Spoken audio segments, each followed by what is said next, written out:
Bob Parker's Fox Sports. Justin, regardless of whether you have SVG or not, like there's some questions whether Mexico returns, a lot of doubts on whether this race returns. Do you have opinions on either? Well,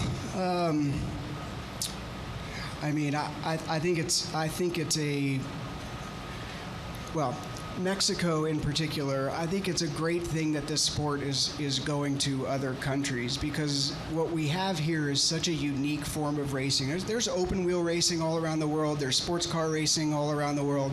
But the NASCAR Cup Series is one of the most competitive, if not the most competitive form of racing in the world, and it's a spectacle. And I think that, exposing people to it is important, and I think should be a very high priority on NASCAR's business development strategy. I mean, we went to Austria like 3 weeks ago to a big Red Bull event, and like Max was there with the F1 car, and the Dakar rally cars were there, and the bikes were there, and people freaked out over the Cup car.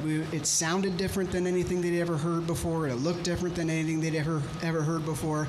I'm leaving Tuesday night to go to Goodwood to go. There you go.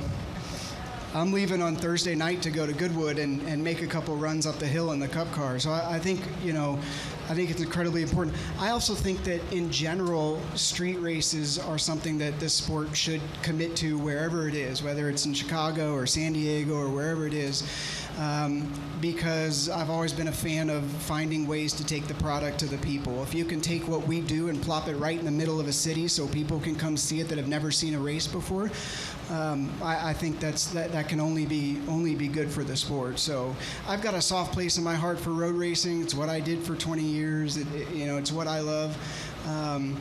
And this sport's been doing it for a long time, and I think these are important initiatives. I know they're expensive. I know NASCAR doesn't really make any money doing it, but there's a bigger picture it's solving for, and that's exposing this sport to more and more people who have not seen it before.